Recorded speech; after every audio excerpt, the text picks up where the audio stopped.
our county executive and county councilman tonight. We are certainly thrilled to have them in the building. I am very inspired by all of the folks who have turned out on such a cold night to participate in an event that helps us build community, one in which we can work together as elected officials, as county residents, and as county employees to continue to make Baltimore County the absolute best place to work and to live. So thank you for coming out tonight. And with that, I'm going to hand it over to Mr. Smith, the press secretary.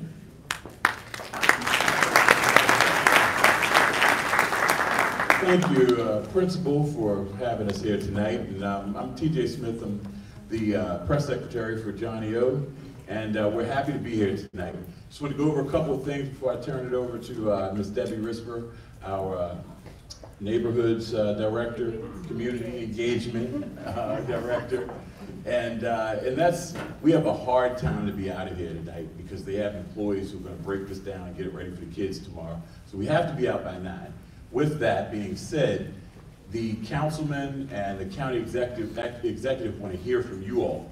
So when you come up to the microphones, which are on each end of this arena here, on both sides, state your concern and try to do it and limit it in 2 minutes. I've seen some familiar faces that were here at the last 3 town halls we had, and let's try to be respectful of the citizens who are here tonight who haven't had a chance to talk to the county executive or the councilman and give them an opportunity.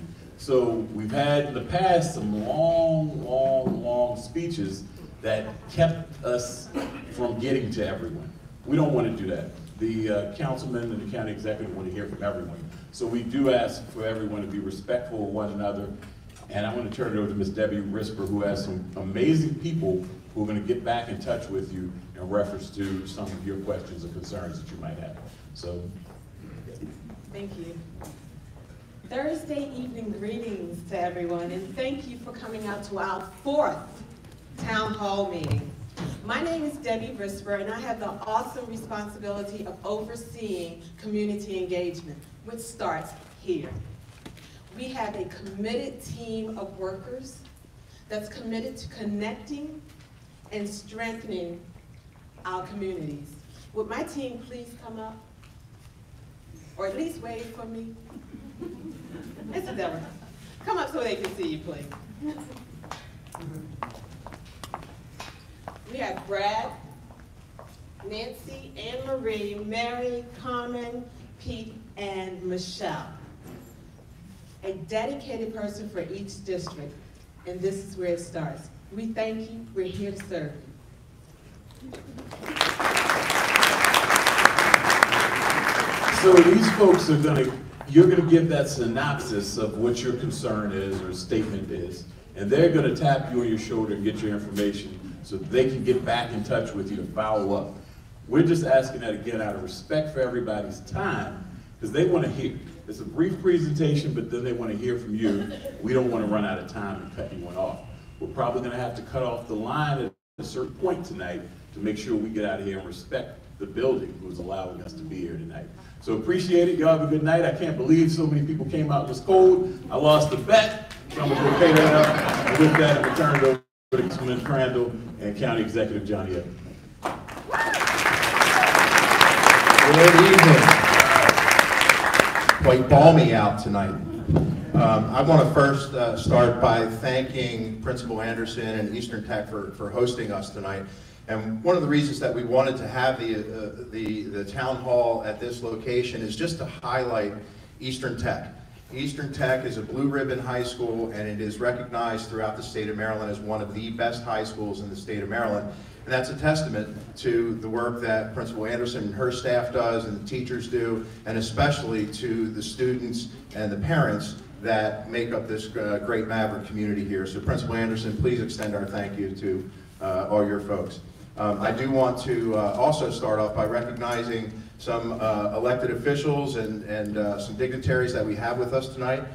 Senator Johnny Ray Salling is here. Senator, where are you? There he is. Seated alongside him, Delegate Rick Metzger, Essex finest. With all due apologies to Delegate Grammer. Sorry, Robin. We also have David Rose, Vice President of the Fraternal Order of Police Lodge 4 here tonight.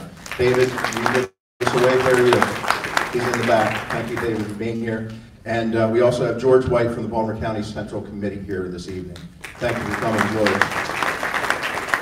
So I'm going to do my best to be very brief in my remarks because this night is about you. Can you remember a time, I can't, can you remember a time where the county executive came to our community and said, tell me what you think? No. So I can't either. So I want you guys to tell this man over here what you think. And I imagine that a lot of what you're going to say is something that I'm already trying to put in his ear in the last month and a half since he was inaugurated. But I want you to think back to 4 years ago where we were. We were a neglected community. We felt that we were the stepchild of Baltimore County. No one paid attention to us in Annapolis. No one paid attention to us in Towson.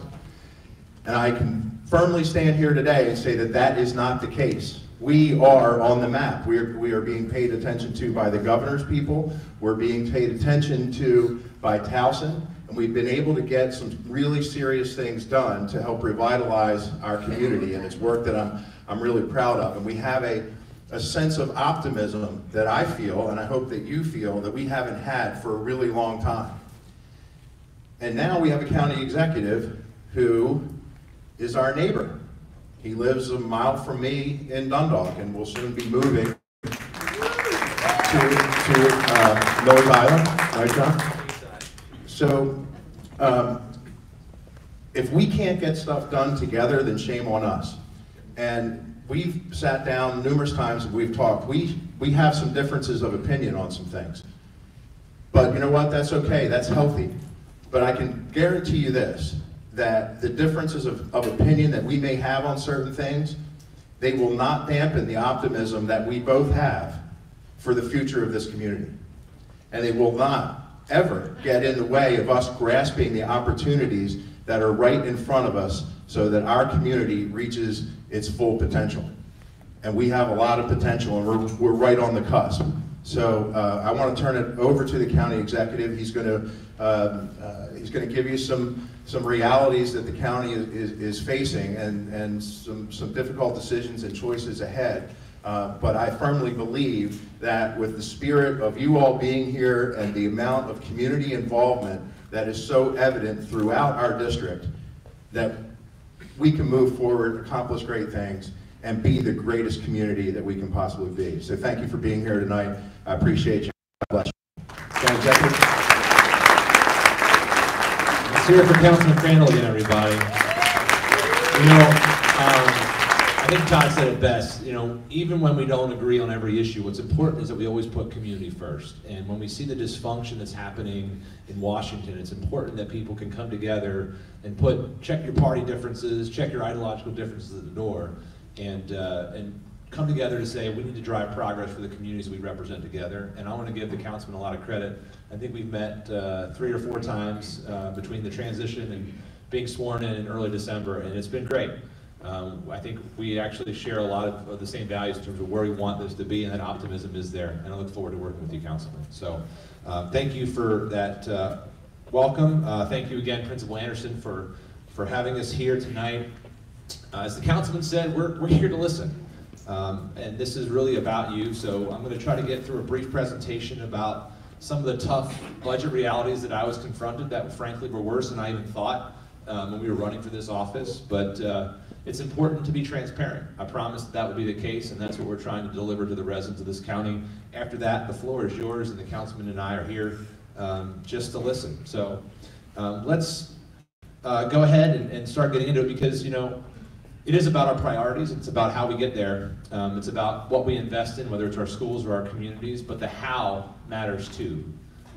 Whether we do it in a way that engages communities, that is transparent, that is honest, how we do it matters as much as what we do. And so some of you may know this if you've been at a prior town hall, the first 3, you don't get to answer, but does anyone know how many people testified or shared information in the last 2 county budget submissions that were made?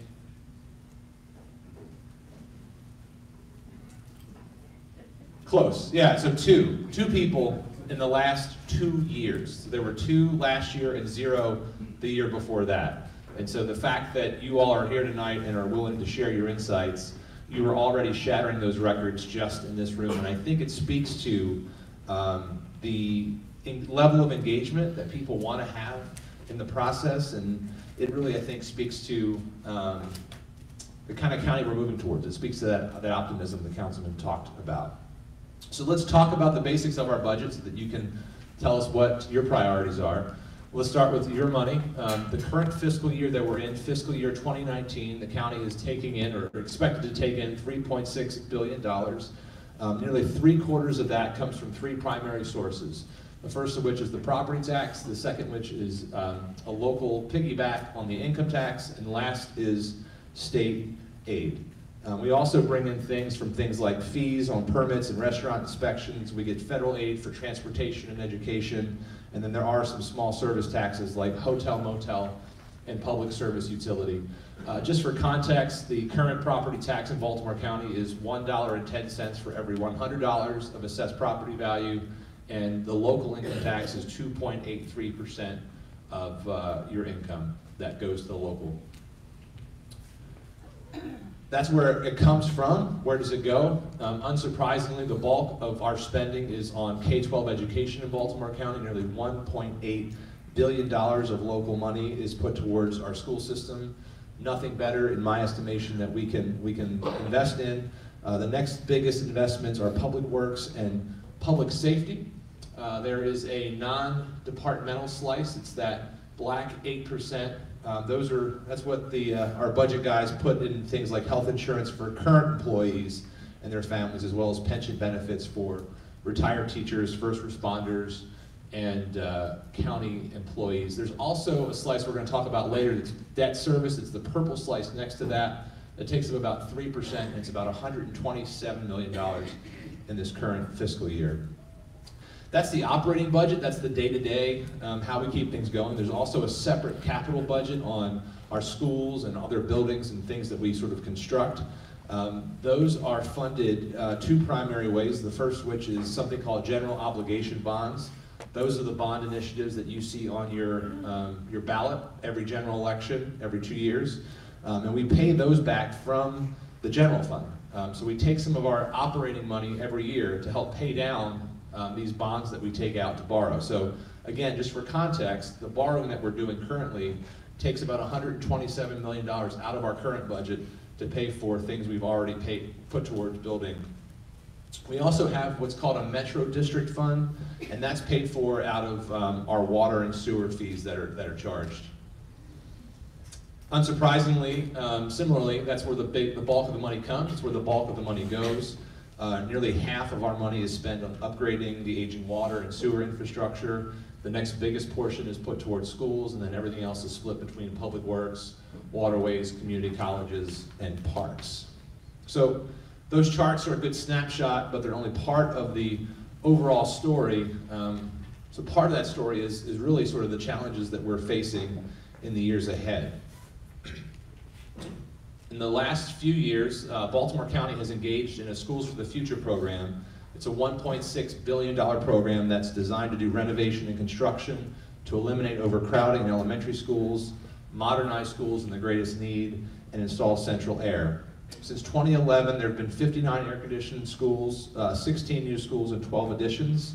And here in the 7th district, those projects have included 11 air-conditioned schools, and there's a pretty long list there. The addition of the renovation of Patapsco High School, new schools under construction for Colgate and Dundalk Elementary School, and the soon-to-be-built new Berkshire Elementary School.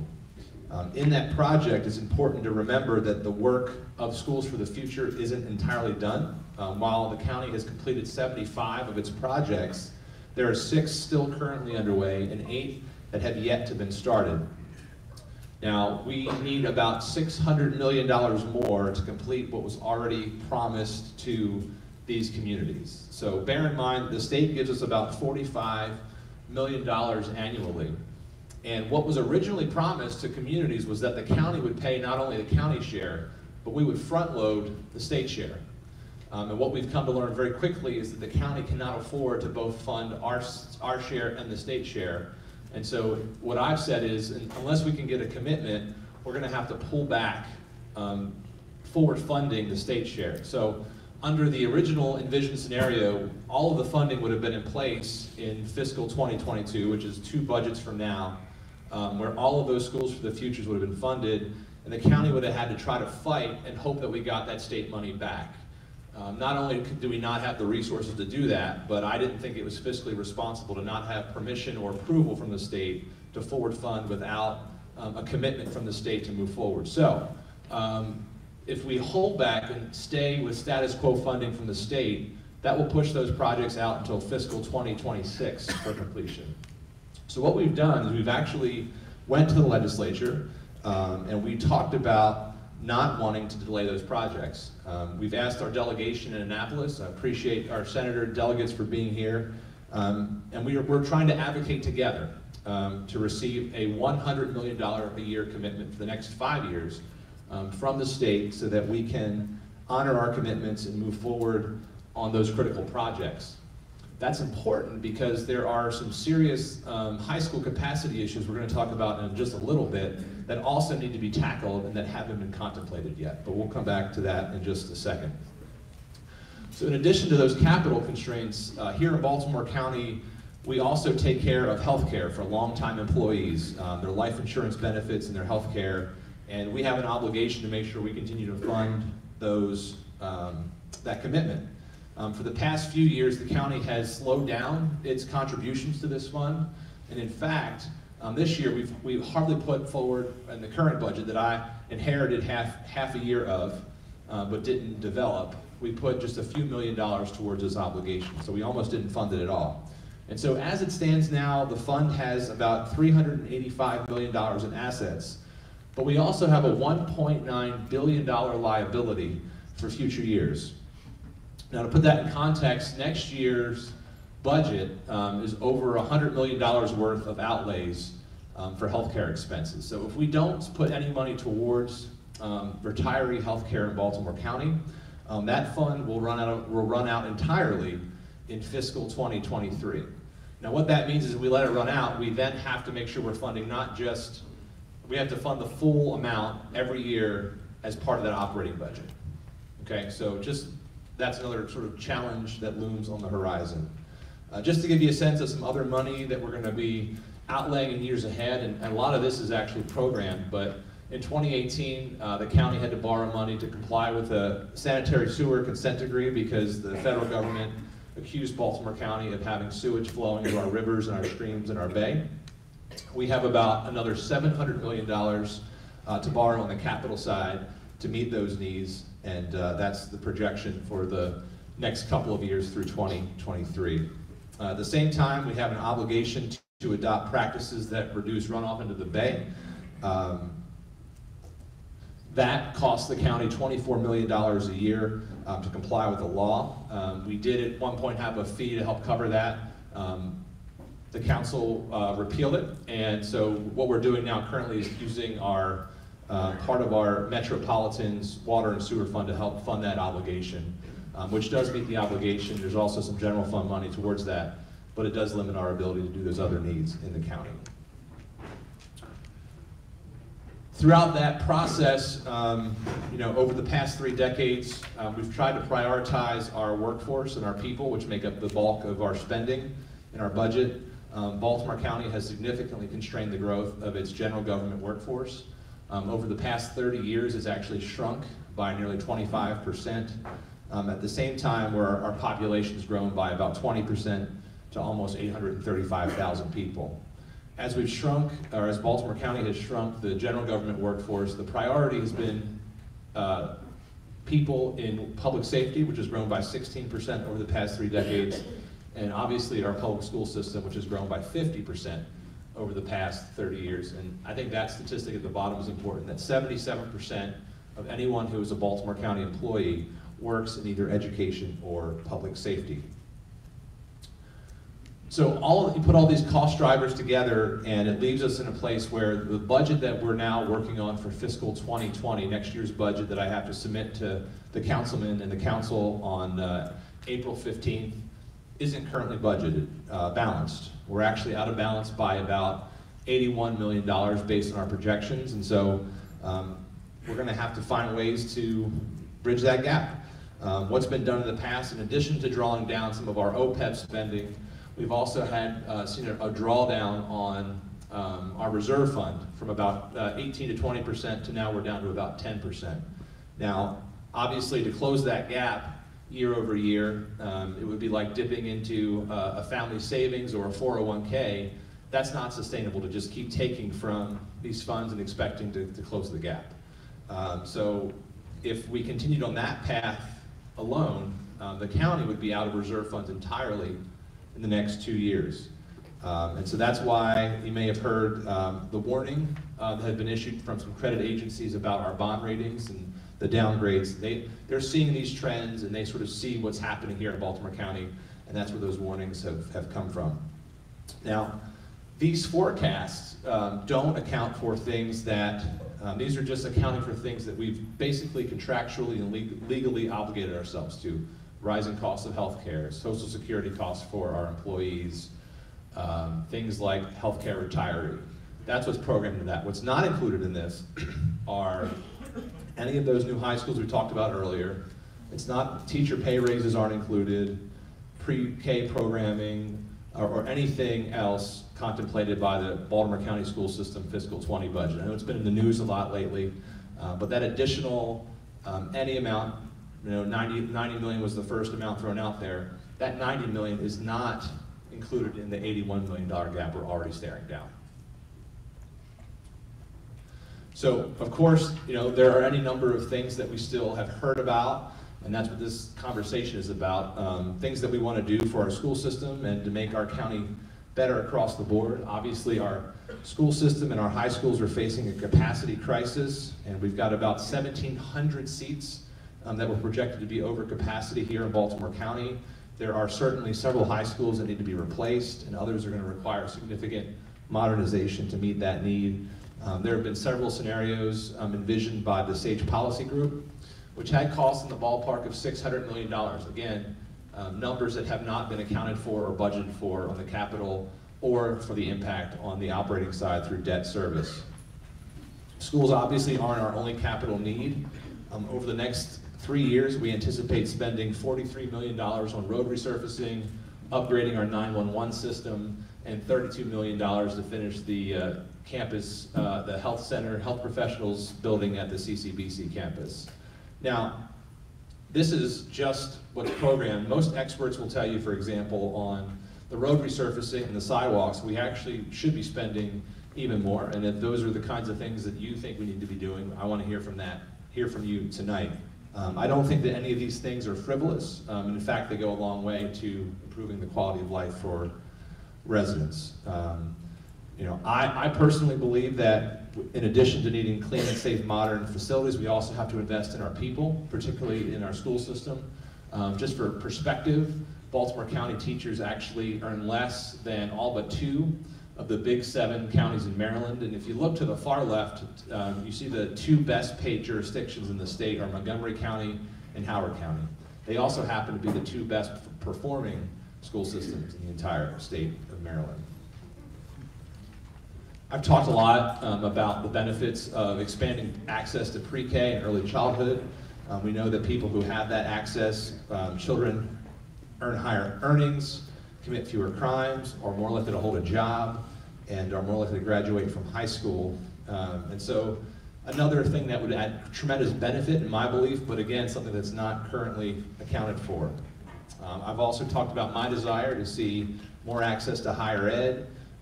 Places like CCBC, we know that 90% of our graduates stay in the region and on average earn $10,000 more than a high school graduate. The previous administration, with the support of the council, launched a Community College Promise Scholarship Program. The state has launched one too.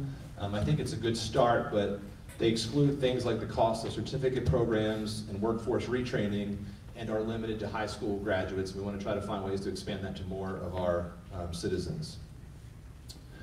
Just to quickly run through other things that we need to be doing more on, and we hear a lot about in the community. Everything from opioids, with Baltimore County being the second highest with the rate of overdose in the entire state of Maryland, to sustainability, which I know is a huge issue here in eastern Baltimore County. We have 232 miles of shoreline. Last year's record rainfall has caused problems here in eastern Baltimore County and throughout the county. We have to do more to make our communities more resilient, more sustainable as we deal with those issues. Baltimore County has an agreement on housing where we're required to build more affordable housing.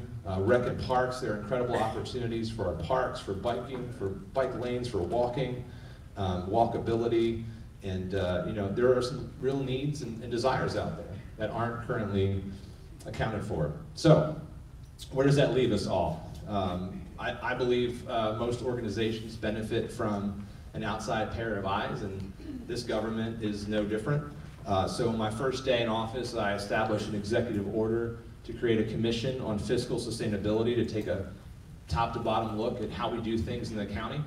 My guess is they will find as many bad things as the news will be as bad as it is good, but that's what we want. We want to be transparent. We want to put things out on the table for people. We're also in the process of issuing an RFI for a countywide performance audit to determine if there have been any areas for increased efficiencies. Also to determine and make sure that there's been no waste or other wasteful activities in our county government. And earlier today, I announced the proposal to create an Office of Ethics and Accountability to root out any waste, fraud, and abuse. That office will investigate any complaints of waste, fraud, or abuse, regardless of where they come from. It is completely independent from the county executive's office. It's completely independent from the council's office. And it gives our, hopefully, employees and citizens an outlet to have their concerns aired professionally and to be taken seriously. And then lastly, as we invest in programs and as we spend our dollars wisely, I want to make sure we have a performance management system so we actually track outcomes and we understand that our dollars are delivering the results that we expect. When Baltimore City launched CityStat, they were ahead of the curve. It's 2 decades later and Baltimore County is way behind the curve. Compared to other jurisdictions, we also leave a lot of money on the table when it comes to grants and other opportunities. We don't partner aggressively with the state or federal government. We don't partner aggressively with the private sector. We don't partner aggressively with nonprofits. I've also instructed all of our department heads, some of whom are here tonight to listen, to develop budgets for next year that assume no new revenue. I've asked them to identify programs that have outlived their purpose, to collaborate with each other to eliminate redundancies, to look at every nickel we spend, and to eliminate programs that aren't core to our mission, even if they're well-intentioned or a nice idea. So what comes next? April 15th, as I said, I'll be introducing my budget to the council. They have to approve it by May 31st, but you have an important role to play in your government and in this budgeting process. We've been accepting ideas and thoughts at a website or an email address, which we encourage you to keep using. It's ideas@baltimorecountymd.gov. And I'd also remind you that a lot of what will happen on our budget depends on what happens in Annapolis this session, both on our request for the $500 million of capital money for school construction, but also in the operating budget. So I know that our delegation is in Annapolis fighting for us, and please let them know that you're with them and you support their effort to help bring back some resources here in Baltimore County. I'll just conclude by saying I think that we can be both fiscally responsible and forward-thinking, but I know it's going to take some honest conversations and some hard decisions in the years ahead. I know that I share with Councilman Crandall that we're excited to hear from all of you, have your honest feedback as we try to fight for our families' communities. So with that, I'll turn things back over to TJ and we'll open the floor. Thank you.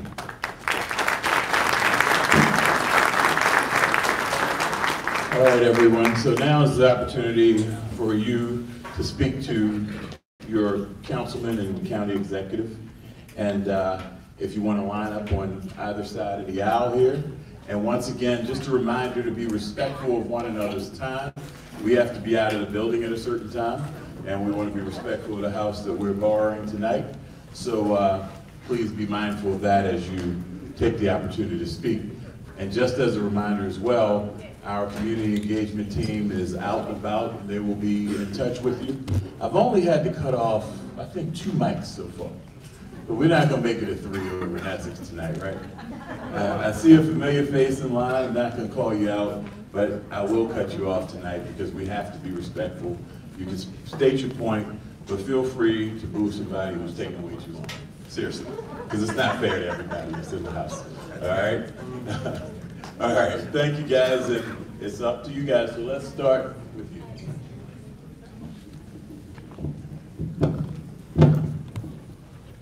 Thank you, Mr. Smith. Good evening, Mr. County Executive and Councilman Randall. My name is Donald Jones. I'm with the Fleming Senior Center in Turner Station, and I'm here because of things that are happening at our center. Our center is celebrating its 40th anniversary this year, and there are some needs that we are requesting from you. Number one, we need more parking space for our center. Generally, if there's an event, people are parking on the grass, and so far up the streets, we're in a circle like, and people are parking further up the street, so we want to make it convenient for them. Number two is we're seeking full-time status for our center. Right now we're open Monday, Wednesday, and Friday from 12 to 4, Tuesdays and Thursdays from 12 to 6 p.m. And we're looking to get full-time status. I believe if you look at our center compared to other centers in the county, you will see that our membership roll and finance and donations similarly match and exceed some of the other centers that are on full-time status. The other thing is, when our center was planned about 30 years or 40 years ago, it was planned to have a second floor. And of course, what happened was they did not put in the second floor, and we're requesting that if there are funds available for the county to see about putting in the second floor, because we have a lot of activities going on, and sometimes we don't even have enough space to accommodate everything that's going on. Thank you so much. Thank you, Mr. Jones. Just real quick, I want to acknowledge Mr. Bart Kennedy is here tonight from Senator Chris Van Hollen's office. We're Bart, all the way in the back. Thank you for being here tonight.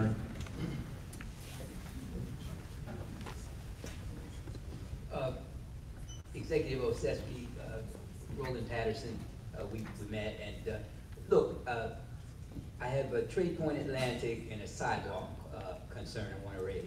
On Trade Point Atlantic, I worship in Essex. I live in Pikesville. I'm with the NAACP in Towson, so that's why you see me all over. But with respect to the sidewalks, with Trade Point Atlantic, we're interested in making sure that when the hiring begins, that advertisement of the opportunities at least include this area. You know, we don't want to have to go to Towson or other places, you know, because we have so many people who don't go there, are unfamiliar with that area, et cetera, et cetera. So that was that. I am in a wheelchair, and I have found, you mentioned DPW and sidewalk restoration. I have found that all over, not just in Essex, including Essex, but not just Essex, all over, there are sidewalks that are so unpassable that it is, and when I say unpassable, that going over some sidewalks, the buckles are so significant that there's a risk of turning my chair over. And so I don't think that anyone else, manual or automatic, could go over those. And so, you know, it's better, safer, I think, to go back to the curb and go into the street. I'm sure drivers think that we're ridiculous and insane, but that's the reason. Is the streets are paved and they're level by and large. And so I wanted to just emphasize, you're already, I believe what you said, you're already on sidewalks and restoration, but it's really, really bad. If the roads were as bad as the sidewalks, you would be hearing it. And so I want you to understand this. This is something that I have personal knowledge of. And so I'm sharing it. I thank you for being here and for the way you are serving the community. Thank you. Good evening. My name is Lynn Mitchell, and I'm the president of Eastwood Community Association. First of all, congratulations. And congratulations to you also, Todd. I was so very excited when I received an email from your outreach liaison. This has never happened before. I mean, it gives me such, I mean, we're all excited, all the community leaders I've talked to. I mean, these kind of things haven't happened before. So the one thing I would just want to ask you about is a few years ago, I'm a member of the core group also, and we came to Baltimore County and we begged, and we came 4 times with busloads of people talking about the horrible rat problems in our rural communities of where I live. We were overrun, and we were starting to look like communities that you would never see in Baltimore County. Well, thanks to the wonderful people at your Baltimore County Code Enforcement, Lionel and Adam and that team, they're fantastic. Good. And the program that they put together for us, the pilot program for rat eradication, and I know it costs money, but the differences that it's made in our communities is unbelievable. We have an 80% reduction in rats. The second trash pickup has made huge differences. Yep. Some of our communities now are between 30 and 50% rentals as opposed to home ownership. So this means more people, a turnover of people, and it's very difficult to educate people about how to hold their trash and how to store it properly when the parties keep changing all the time.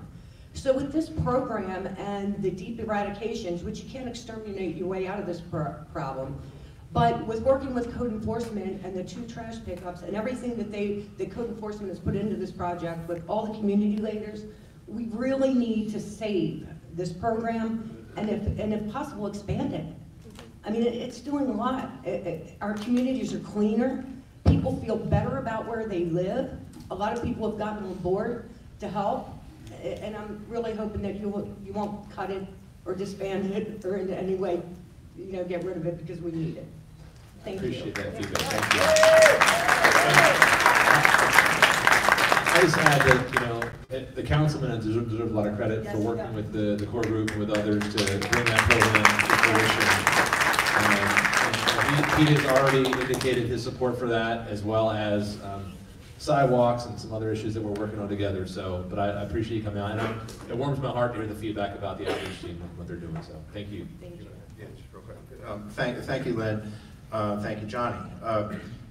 Folks, this is a government program that actually works. And we don't hear that very often, but this is a program that works. And I'm not sure the county executive is aware, but his potential appointment to the department that oversees this program publicly committed in the work session that this program would, he would find a way to do it within his budget. I'm not sure if you're aware of that, but you might have a phone call with me later. I told him to do it. Does that include expansions to other community associations? I'm not aware of plans for expansion, but we can talk about that. But I want it. Okay, real quick to cut off all of that stuff about community association. First of all, I'm Robert Temple. I'm a businessman. I'm Robert Temple. I grew up in Dundalk. I moved to Essex. I'm ready to move out of Baltimore County because there's no money in Baltimore County for small independent business people. All this stuff about sidewalks, rats and all that kind of stuff, when you go south of the Harbor Tunnel and you see how people live there down in the other counties, they took everything from Martin Marietta, they took our money from there, they took Bethlehem Steel, they took General Motors, they took all of our money and they moved it to all these other counties. Harford County is doing well because of what we had in Baltimore County. So that's why I might as well put it all right where it's at. All these sidewalks, all these rat problems and all this other stuff, we need to get some kind of money going here in our area. I see it each and every day. When I had my business down on Earls Road, I was doing wonderful. They decided, this was before a bunch of these things brought us, politics and all this stuff with presidents and everything, but they consolidated the government and they took the money from our area here, and a lot of small businesses hurt, and we're still hurting each and every day because we don't have the income that we had 8, 10 years ago. And we're sitting around worrying about rat problems and sidewalks and all that stuff. We need to be worrying about getting some more businesses back in our neighborhoods and in our area. You know, all the things to fix your problem, the grass that you were just talking about, guess what's gonna fix them? By having the money that we lost 8 to 10 years ago back here again. And you know, that's all I have to say about it. Not a problem.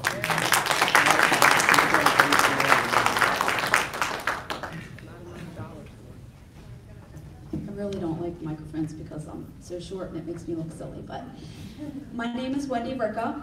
I'm representing mostly tonight Kenwood High School. There are two things that I would like to say that I would like to have more discussion on. Can't talk about it tonight because it would be too much time. One is the No Child Left Behind. I don't think it's working as well as some people would think. So that's all I'll say on that. And the other thing, I had been to one of the budget meetings, a capital budget meeting, and they were explaining that new schools are not built until basically the old schools are completely overwhelmed. Even though there's construction going on, and we know, and I get it, but I think that there needs to be some more discussion on that. The main reason why I'm here is I'm representing Kenwood High School. I'm the athletic boosters treasurer. And if I could, is Mr. Powell here tonight? Yes. Okay, so that's our principal, Mr. Powell. I'd also like to introduce Coach Krumholtz, if you could stand up really quick. So he's an up-and-coming, recognized football coach for Kenwood. He was recognized by the Ravens for being one of the coaches of the year. We're very proud of our school. We have 2 magnet programs, which I'm not sure if most people are aware of. We have a sports science academy, and we have an IB program. One of the things that's really disheartening is my son plays sports, which is why I'm one of the boosters. And I've had the opportunity to ride around to other schools and visit other schools, see their fields, see their stands, yada yada. It does not seem fair and equitable, the money that is spent on other Baltimore County schools, because we only play within the county. We've seen wonderful concession stands and bricked in, almost with a full kitchen type thing. We are struggling to try to get a turf field, especially considering we are a Sports Science Academy school. And kind of underneath of that, we support the athletic department in however we can. Most of our money comes from concessions. Our stand, and actually I was actually going to reach out to Mr. Crandall because I had spoken to Senator Burchin, who asked me to contact him about how we could brainstorm to repair, replace this concession stand, because that's where we earn the bulk of our money to give back to students. We give scholarships, we help buy equipment, so on and so forth. So I just really think that we need to, and I would be happy to meet either of you or both of you at Kenwood to show you the property. I'm sure Mr. Powell would also like to do that as well. Just to see what I'm talking about. I mean, basically our concession stand is not usable. It's been broken into and has holes in it and rodent infested, yada, yada, yada. So if we can figure out a way to brainstorm to kind of get that rolling, that would be awesome. Thank you. I have 2 staff members here, Doug Anderson and Ron Mesker, are both here tonight. And Wendy, if one of you can track Wendy down and make sure we have her contact information. I know the county executives folks are going to do the same thing, and we'll coordinate something with you. Thank you. And I'll just echo the 2 primary points of contact most folks in Southeast Baltimore County will be working with is, first I'll recognize, I know he's already said earlier, but Pete Kumis in the back there, the back corner, is the District 7 liaison, so anything in District 7 and anything in Council District 6 will be Brad Cronin up over here. So we'll make sure that we connect with the councilman's team on that and any other follow-up that requires joint efforts. I'm Paul, and I also hate microphones. I have a little different approach. I would like to take this opportunity. My name is Karen Wynn. I'm from Back River Restoration. I'm the executive director. I see a lot of people came out tonight in the cold, and I see a lot of faces that have come out in the cold, in the heat, in the mud, with the stakes, and helped us do cleanups, and that have supported us in our fundraisers, and that helped us prevent over 1.2 million pounds of trash from entering the Chesapeake Bay just this year alone. So I want to thank everybody that's here.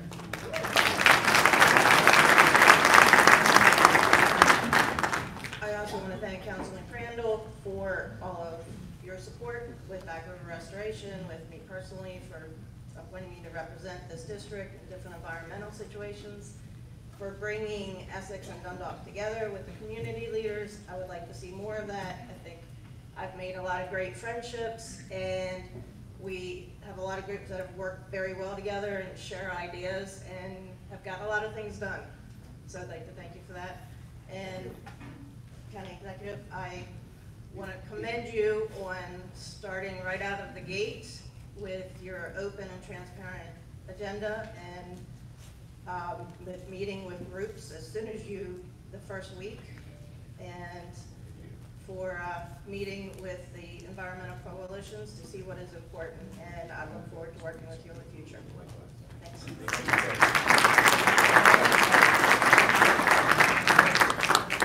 Good evening.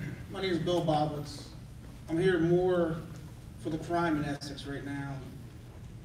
It's got to the point where, I guess these car thieves, or I guess you want to call them, the kids that break into the cars, are basically getting slaps on the wrist for breaking into cars, getting caught, probation, that's it.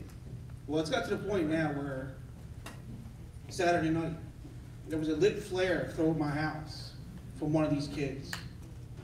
And they thought it was so funny, they come back and watched. You know, where it hit out of my house, they could have, that's where my kids sleep at.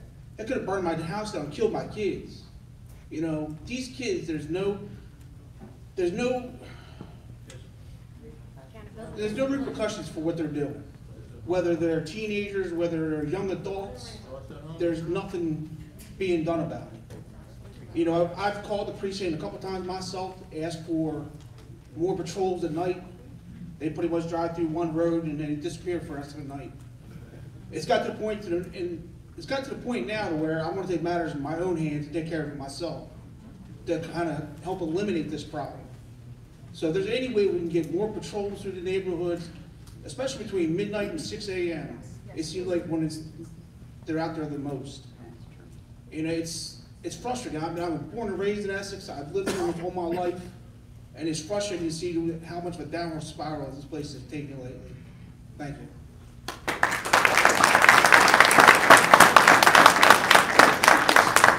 Thank you. I'll make sure that our staff follows up with the precinct commander to see if we can honor that request for you. Thank you. Hello, I'm Jamie Riley. I'm Executive Director of the Marine Trades Association of Baltimore County. Can't hear you. The mic's not working. Can't hear you. Get closer. Get closer. I'm Jamie Riley. I'm Executive Director of the Marine Trades Association of Baltimore County. And I'd like to thank Todd Crandall for all the help he has given us, and congratulations to Johnny Chesapeake. And we are fighting to get our part of the tourism budget to help promote this side of Baltimore County, because horse country and wine country just doesn't seem, they get it all and we get nothing out of it, and it hasn't been fair. Thank you.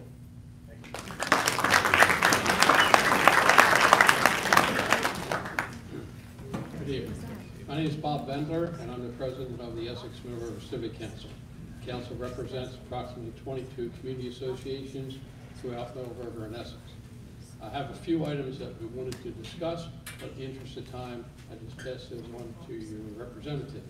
There's two things that we'd like to highlight because of the major accomplishments that they've made and the major benefits and dividends that they've paid for very little investment. One of them is the Eastern Baltimore County Task Force. They have done so much to bring attention to the Eastern Avenue corridor through Essex and have accomplished so many obvious improvements that they have generated an enthusiasm that hasn't been seen for a long time in this particular area. The second group is the one who was just up, the Back River Restoration Committee. They have made major accomplishments with regard to cleaning up Back River. Both of these organizations do receive some county funding, and I think, as I said before, it pays major dividends, and I believe this is an area where if you could find additional money in the budget, it would certainly be worth the investment. Thank you.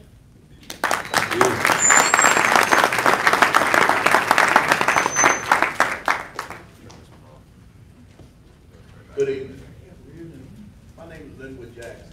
I live in Turner Station. So things I want to talk about Turner Station, I can get with the rep from our community, and I always call Todd Friendly. Yes, you do. My wife and I, we stayed up all night, and my wife told me to bring it to you. This is outrageous. I looked at the news last night, and a student attacked a teacher. The elected Mark said that he's going to make sure that the full extent of the law be extended to that student. I get that. But what I didn't get was why was an 18-year-old in the 9th grade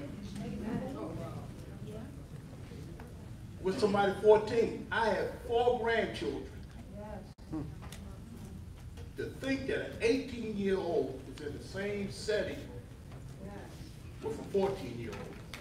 He can drive, he can smoke, he can have sex, he can do a whole lot of things. Here's what I don't understand, is that child, well, them children should be educated. I'm not advocating that kid should get kicked out of the system. I'm not saying that. But he's got to be separated. By the time I was 18, I was in Vietnam, I was in a platoon, my platoon leader was 23, and he brought me back and forth, and he was a leader. When he said that we wasn't going to die here today, we didn't die. When he told us to stay there, he'll come back and he'll get us, he came and got us. I'm not privileged. I earned the privilege to be here. And I'm just saying that I think that my county councilman should go into the school system and find out how many 18-year-old school kids are in the 9th grade. I mean, if he's 18 in the 9th grade, what, are he going to be 22 when he graduates? I mean, our county executive is a teacher. And here's the way that I see this picture playing out. He corrected a student out in the hall. And this is what this student said. He disrespected me. Yeah, he disrespected him because it was a man talking to a man. It was an 18-year-old. So I just think that that shouldn't happen because these teachers are getting assaulted. Some of them report it, some of them don't report it. But we talk about safety. Safety should be with our children first. So all the other things, I'll get with Todd and I'll get with my district. But I just think that 18-year-old should have never been with 14-year-olds.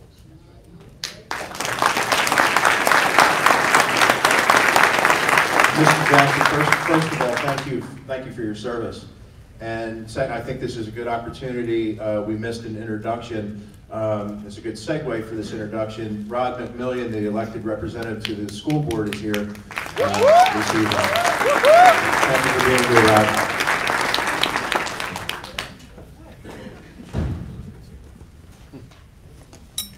Congratulations, Mr. Yashevsky and Mr. Crandall, on your wins. 2 quick points. Absentee landlords.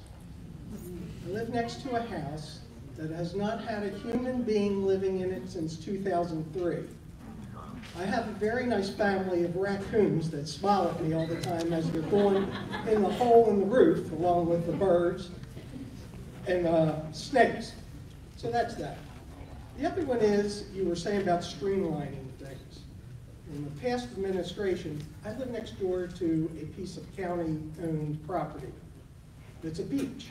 When I clean the beach, and I cut the grass, but sometimes big things come in like telephone poles or trees. And I used to be able to, I had a phone number that I could call down Sparrows Point and they would come that day or the next day. In the past administration, they changed it to, I have to call Towson.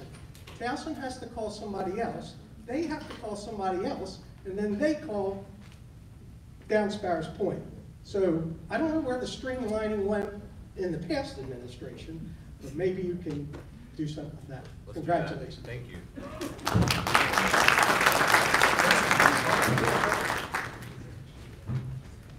So, sir, I share your frustration because we have had constituents come to our office with the same issue. And as soon as Johnny was elected, we had a conversation that the county needs to change the policy on how we deal, especially if the Conowingo is going to open and this stuff's going to come flowing down the bay. We need to have a better policy to help our constituents out. And I know I haven't received the actual change in the policy, but I know it's something that the administration is looking at, and I'm sure we'll hear from them very soon on that. Thank you. So we are working to change the policy, and then we're also working to streamline so that there is some, so you're not making one call to make 15. We'll just make sure it's one.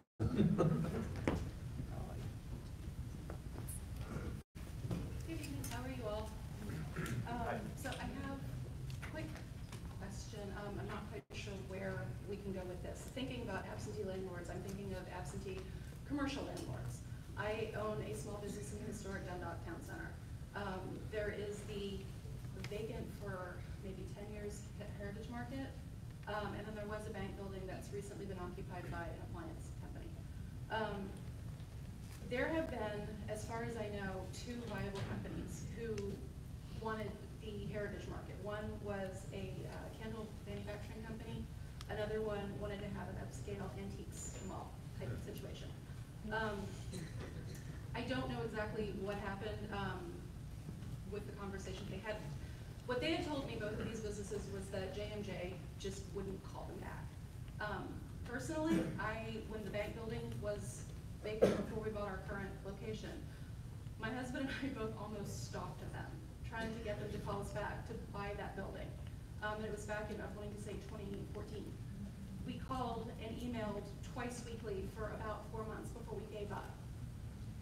So, eminent domain is not a good word, or a good phrase. But it's been vacant. People have been ignored. So the next issue is there is a business in the historic town center that is supposed to care for people that does not. I have personally witnessed, I have talked to the police, I have filed reports with the Department of Mental Health and Hygiene about this company. They want to stop renting and they want to buy the Heritage Market. So I don't know what to do about this. I don't know if there's anything anybody can do about this. This is my concern. Our historic town center, it's great. It's great for entrepreneurs. Out of 4 pop-up shops, there have been 4 permanent businesses out of it. I understand that sales tax, I think you said, is 4% of total county revenue. We can contribute to that. I feel like if we were a business development center, if we were an arts and entertainment district, and I think we're still a commercial revitalization district. Yes. Our Main Street, for lack of a better word, is unique to Main Streets in Maryland and throughout the nation because we have something we don't have. We have a parking lot with free parking. We have the people that own the actual shopping center themselves. For everything that people have, not so much nice things to say about them, they do one thing that's amazing, is the rents for the commercial spaces are incredibly affordable, and they are small business friendly. It would be nice for the properties that are for sale, for people who want to launch a business. Dundalk is a fabulous place to launch a business. It'd be nice if they were called back and give these businesses a chance, as opposed to putting somebody in there that I honestly feel is a detriment to the community. This isn't one of these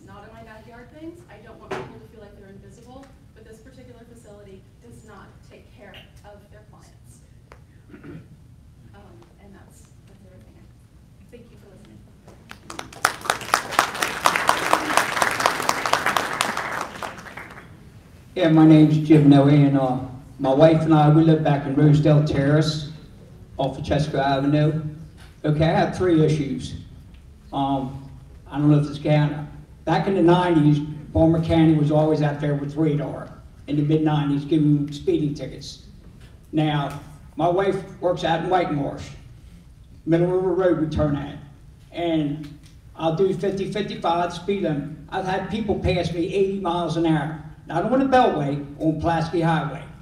Okay, zooming in and out. I realize now too with the tinted windows, the police officers are afraid to stop somebody, which they ought to outlaw, which I got pros and cons here, I'm sure. And I've already talked to people that said they're already tinted. These tint shops go out there and do it. They're already legal on the market. So why are they still allowing to tint the windows? Number 2, we drive up Route 40, a major highway. It's not a county road. It's a highway that goes across the country. I told my wife, people coming out of the city, they might want to go see their surroundings. You got trash out there, shopping carts. There was a car that sat over there, Northeastern Plumbing, for a month and a half. Somebody took the 2 tires off of it, had no tags on it, sat there for a month and a half before they towed it away. Number 3, Todd helped me the other day, one of his associates, Linda, tell her thank you, to take down the campaign signs.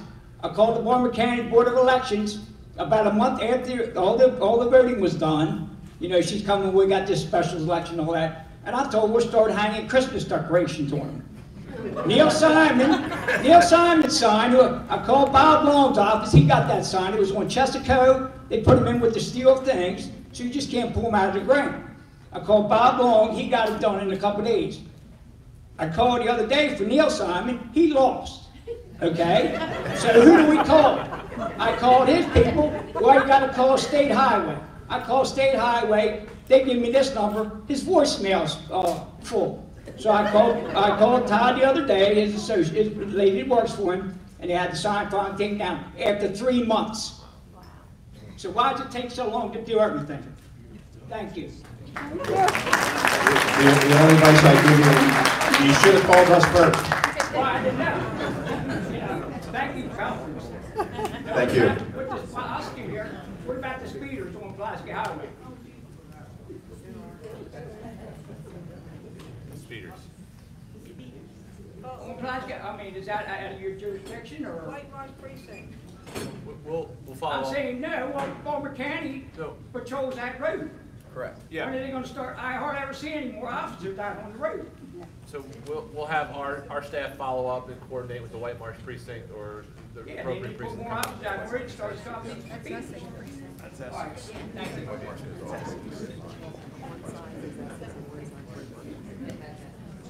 Hi, Nora Robbins, First Community Association.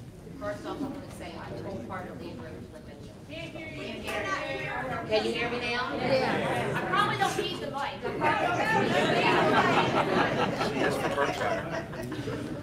But I'm going to say I completely agree with Lynn Mitchell. The pilot program, we have made 100% turnaround in our communities. People can have barbecues in their yard now without being embarrassed because rats are running across your feet. It's truly amazing. And it also has taught me as a leader, form the relationships with code, form the relationships with the pest control companies, form the relationships with your residents. We still have to continually, on a monthly basis, go around our neighborhood, tell who isn't storing their trash properly. Fortunately though, with the pilot program, what it has helped us too is our, what I call bad properties, our problem properties, our nuisance properties are sticking out like sore thumbs. And what I found though is the problem is with rental registration. 90% of my problem homes in Berkshire usually end up, the first thing I check to see if they're registered. They're not. There's no policing there. We're doing the policing for rental registration. There's only 2 people that we can count on, which is not their fault. They're overworked to help us. The CDSV file versus the PDF file online do not match. I have gone for the past year, gone street by street. 38% of my community was are rentals. Out of 38%, 40% of them weren't even registered. Wow. Still, there's a percentage that aren't registered. But we need stricter rental registration laws. We need to hit these landlords, what I call slumlords. We need to hit their pockets. If they're not registered, and then you send them out a registration form, they don't respond back, they need to be fined. They need to be fined every month until they get into court and register that property. Please. Please do that.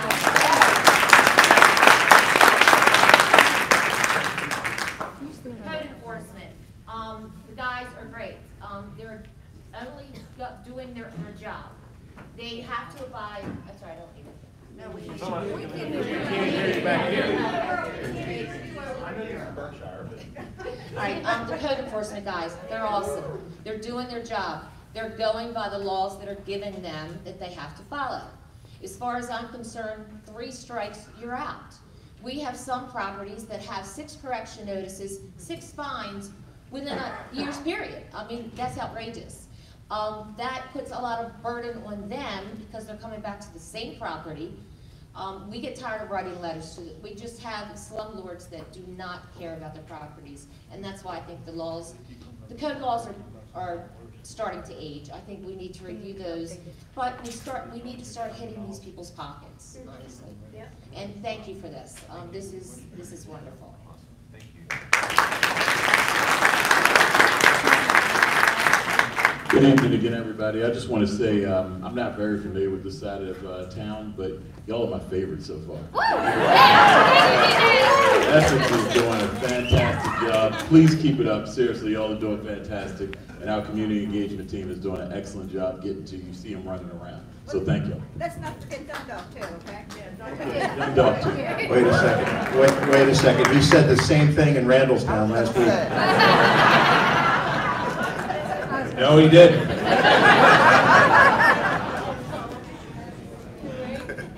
Hello, my name is Mary Scott, and I'm from the Dundalk area. And I love being part of the Southeast area, a lot of history here. My dear husband is a retired school teacher and also worked with the State Department of Education with the assessments, and he's been in all the schools, and so we're really grateful for just the hardworking people, the history in this area. This is where we stopped the British. The 1814 was, right there down by the Todd House, and so we've got a lot to be proud of here. World War, that with the plants that we had that got us through the war, a lot of hardworking people. And this is a good area, and again, Dundalk is very affordable. To be in the little Crystal Bougeot is a wonderful place to go and get some jewelry. But I'm here to touch on another subject. I have been an employee of Franklin Square, MedStar Franklin Square Medical Center for almost 13 years. And I really loved the mission statement, loved Dr. Pipkin, patient first, centered on you. Last April, I received a call. I was off that day, and I was at the table with all the tax receipts all over the dining room table. And they said, Mary, they shut down the pediatric ER. My husband had just entered the room, and I said, you're not going to believe what had just happened. And he said, I said to my husband, how many schools does that impact? He said, well, I'm going to say probably around 37 schools. And I said, Ray, I can't be quiet on this one. I may lose my job. I said, but this is just too important. Our children are too important. Our families are too important. This was shock and awe. Maryland, luckily, is one of 10 states that requires a prior notification in order to close the unit. The other 9 include everyone, including the community. Department of Health and Mental Hygiene was consulted or was informed 30 days prior. The hospital staff, the director of our ER, was notified April 3rd that they were closing the unit. They had severance packages available. Dr. Krugman, Shirley Stiegel, the nurse manager, and Adrian Suggs were all dismissed. It was a terrible, terrible decision that they made. They said they based this on 267 inpatient admissions. Had they been transparent, had they sat at the table, included everyone, they would have realized all that that department did. Not only did they do the 267 admissions, but most, as you know, when you're admitted to a hospital, it's a billing, it's just a way to bill differently, and I'm sorry, I'm just very thirsty, very dry right now. You have outpatient observation. So most people are admitted under outpatient observation. We also did all of the aftercare for the OR, ear, nose, and throat, appendectomy, orthopedics. Dr. Abramowitz came from Carroll County to bring all of his cerebral palsy youth, to do limb straightening procedures. That was gone. We did all the, when my little granddaughter went home from the hospital after she was born and her bilirubin levels elevated, we brought her in, we had to come in twice. That ended. They did all that. They did the lights and the fluids. We did all of the safe exams, the sexual and physical assault for ages 1 to 13. GBMC did 14 to 17. So we did the treatment. We we gathered the state's evidence. We were the expert witnesses. We did the community outreach to make sure these things were done. That was gone. Scott Schellenberger was never notified. The police were never notified not to bring these children here. Social services was never notified. It was shock and awe, which is fine for a surprise military assault, but not for the children and the communities in which we serve. Now, we're all different parties here politically, but I am so grateful for how the people work together here. Dear Delegate Metzger and Senator Stallings would sit out in that waiting room for hours themselves and with their family and saw firsthand what happened. Again, when this happened, I called my elected officials, I called my representatives, I called the county executive's office, and I called the state regulatory agencies to let them know what had happened, and that this was unsafe for our children. And so anyways, Kevin Kamenetz, the former, God rest his soul, got on television because Sam Moskowitz told him that no, everything's covered, it's fine, and he said, don't worry, the services are here. They were not there. Those 38 people that were immediately discharged and had the others that had 3 days notice, all of those people were PAL certified, pediatric advanced life support out the door. All the physicians, the nurses, the techs down to the unit secretary that knew how to call University of Maryland for a transfer. And when a very sick child came in that door, room 17 was a well-oiled machine. Everyone knew what to do to give that child a fighting chance. And they pulled the safety net from under those kids. It was wrong to do that and said everything was all right because they wanted to do this in a shock and awe way. They ran our OBGYN residency program to the ground. It was officially closed July 1st. Our family health center residency program was put at risk. This was a teaching hospital, we're proud of it. And it was just wrong, and it's still continuing. I mean, not throughout MedStar. The residency teaching programs are at risk. My Delegate Metzger has submitted a bill to no longer, in this state, everyone will be at the table and there will be transparency before this could happen again. And I have a booklet here for you and a little memory stick with some things on it. But it is my prayer. Now we have a wonderful Dr. Munns who came on, is wonderful, and she is working terribly hard to turn this around. Dr. Penn, who is working terribly hard. Our nurses, but we've had really an exodus of good, experienced physicians and nurses.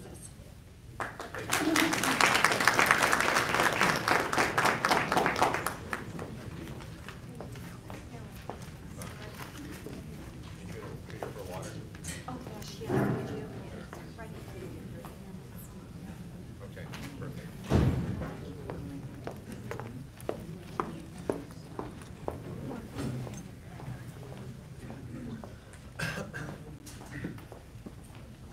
All right, Mr. Repeat Offender, make it brief for us, please. 2 minutes. Feel free to cut me off. Give me a 30-second warning if I'm getting close to 2. 30 seconds. 30 seconds. I knew that was coming. All right. So I'm Mark Baskerville with the Baltimore County Campaign for Liberty. We're opposed to tax increases. So I just wanted to, I actually had a question about our population. Do you guys happen to have a current stat on total Baltimore County population? I've heard it's something like around 830,000. Okay, so in 2010, it was around 800.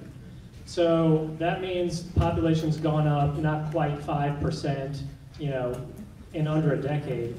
And that same time period, our county tax revenues have gone up over 25%. So 5% population increase, 25% revenue increase. That means your tax burden on average for the average citizen is going up. And that's coming through, higher property tax assessments and so forth. So I just want to say, this is higher tax burdens hurt businesses in 2 ways. A, obviously it hurts their bottom line, but B, it's also making it harder. People are going to have less money in their pocket to shop. So that's less, customers at businesses, fewer sales. And so if we're really trying to bring up our businesses, which really are the root of everything, including government, business pays for everything we have, including taxes. They're the source of all the property taxes and all the income that employees have that they pay taxes with. That's all coming from a lively business environment. So anybody in the audience who is against these tax increases and want to protect a strong business environment and strong job opportunities, just come talk to me. I'll be in the back. And again, our group, you can check us out, Baltimore County Campaign for Liberty. It's on Facebook, Baltimore County Campaign for Liberty. And we're also against, I know this is a state level, but there's actually a bill that is seeking to ban jobs that cannot pay below, or cannot pay above 15 an hour. So if there's a business that just can't afford to pay somebody 13 an hour, 11 an hour, that job won't exist anymore if this increased government wage mandate passes the State House. I know that's more of a message for our state delegates in the room, but all right, thank you.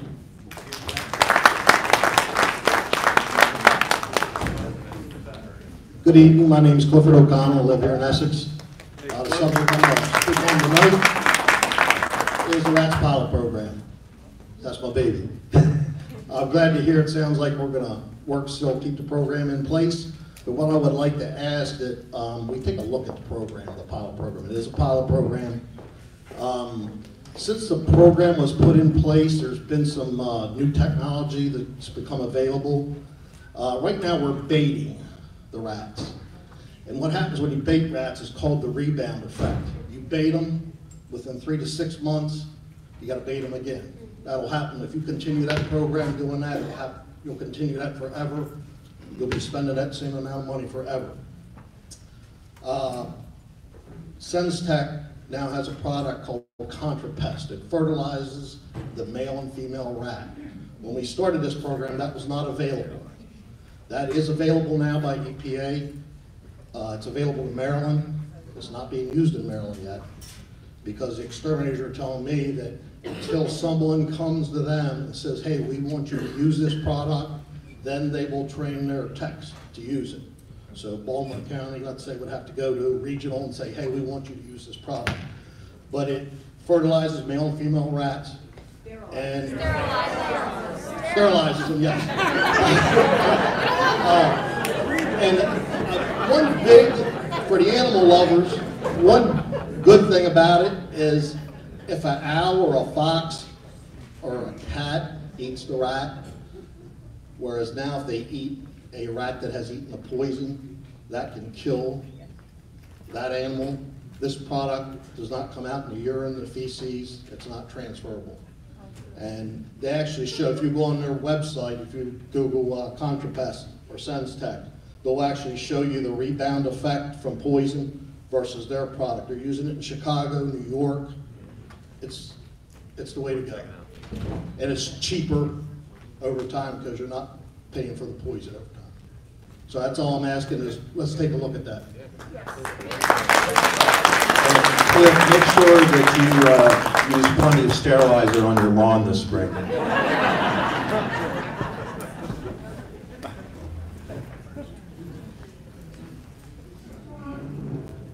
Hi, good evening. Thank you guys so much for having this event and the series of other forums. I'm Amy Menzer. I'm Executive Director of Dundalk Renaissance and a 14-year resident of Dundalk in Baltimore County.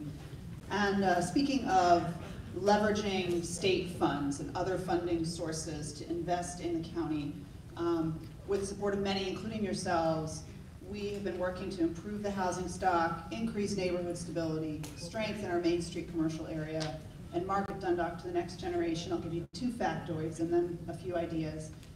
In partnership with private developers, we have renovated over 45 houses for new home buyers with an average increase in appraised value of $95,000 per house. So that's adding to the tax base from a house that wasn't worth as much before and wasn't going to generate as much for Baltimore County.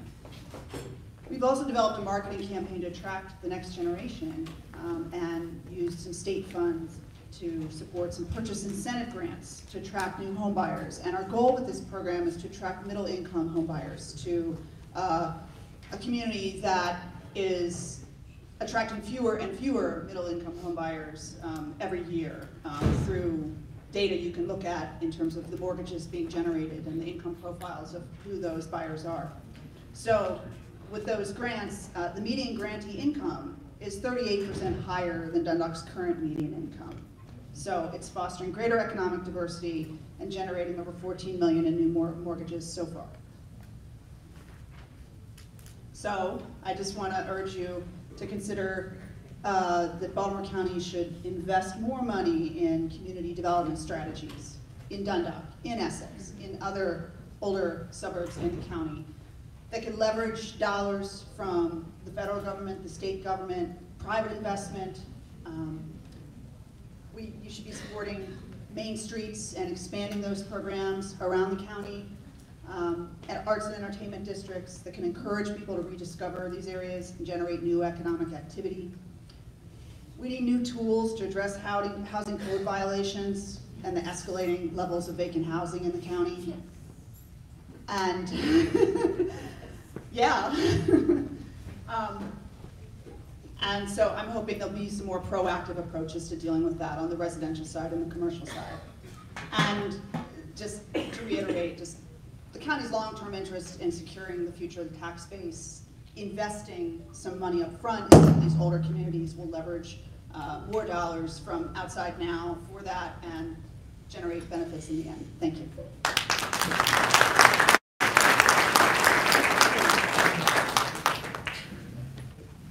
Hi, I'm Sharon Elliott, and I'm glad you both like us to know somebody can actually listen to us. But I'm a concerned parent because my daughters, they go to a middle school. They get bullied every single day they go to school. And everything gets shoved underneath the table because every time we ask them, did our daughters report it, they say no, but I know they did because I saw them fill out the paperwork, okay? And these computers, I want to save you money, okay? Get these computers gone because my daughter's grades have gone down in school. The only thing these kids do on it is play games, they listen to music, and they watch videos. That's it, and they don't work at my house. So they really need to be gone. Thank you. Mm-hmm.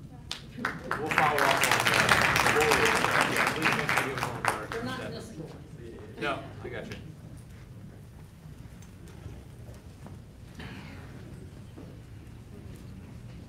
Good evening. Thank you to both of you for the opportunity this evening, and it's good seeing you both again. My name is Gloria Nelson, and I am the president of the Turner Station Conservation Teams. As both of you are aware, we basically, and most time, take care and resolve issues that impact upon the community at large. But there are several things that we've been running up to a brick wall that I would like to share with you this afternoon, and certainly later we can follow up with Pete and in your office as well, Todd. As you're aware, the Logan Shopping Center has declined drastically.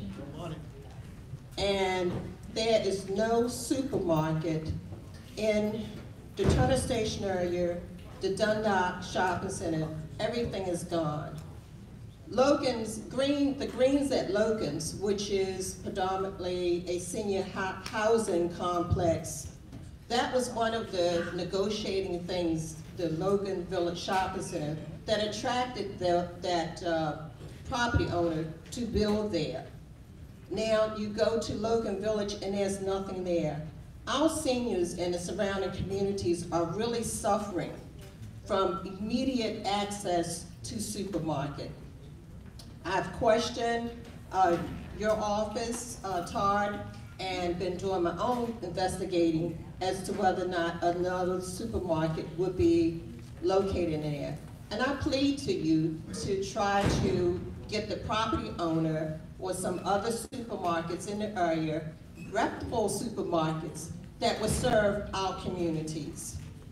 It is so desperately needed. We do a food distribution monthly, and I'm hearing that the seniors are really stretched. They come to us to try to get food and so forth, but they have to catch an Uber or a cab to go to Merritt Boulevard to get their groceries. And this is unheard of. This is not the way we should be treating and recognizing, particularly our seniors. And I'm very much concerned about that. We as a community are very concerned. So I would like that checked in and put the pressure on the property owner there at Logan Shopping Center. It is really very degrading and unattractive, but we need the supermarket to start with. In addition, we have applied for speed bumps in our community several times, and we have been denied from some unseen reason that no one can explain to us. We are soliciting speed bumps, particularly on the 1 and 200 block of Solace Point Road. That's the residential area. Two-way street that should be probably one-way. Cars have been hit several times. It is difficult for 2 cars to pass it out. I'm not soliciting to change the way that the street is going, but residents, we do need speed bumps. Children, there's school buses that drop off, and they use it as a speed race from Solace Point Road to Dundalk Avenue to Main Street, nonstop. And I'm soliciting that before someone get hurt. It is really, really difficult there. I'm also soliciting for a sidewalk on Main Street on approach to Mount Olive Road. There is nothing but mud there on the opposite side of the street. And when it rains, the weather's bad, people walking there from the bus stop into Lyons home, and which is very dangerous, and they have to walk in the mud. There's nothing there, not even on the opposite side of the street as a sidewalk. Please put that into consideration. I do understand the budget constraints right now, but I certainly would like that on the books. And another thing, if there could be some consideration for the county to reinstate bulk trash pickup. As you can hear, the support in this setting here alone for bulk trash pickup. We desperately need it in the southeastern area. It would help with the rodents. We as a community, and a lot of the other communities which we interact with the other community leaders, they do have individual cleanup day, which dumpsters are limited, and you only can do it at a certain time. Trash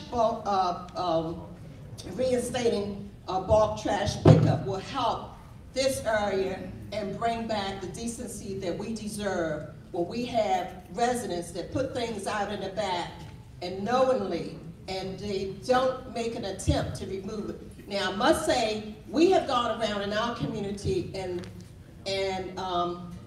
identified all of the violations for code enforcement. And I commend Baltimore County Code Enforcement. They have worked excellently with us, and they are doing a good job.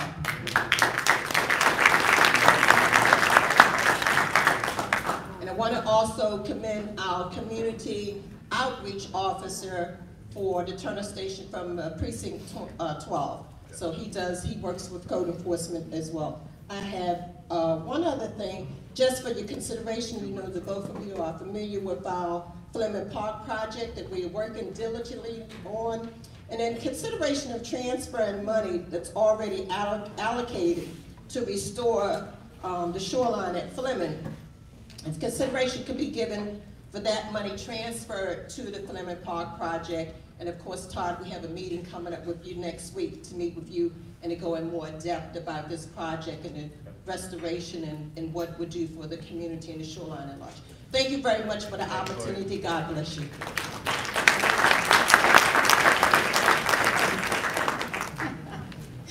Hi guys, and thank you for the opportunity.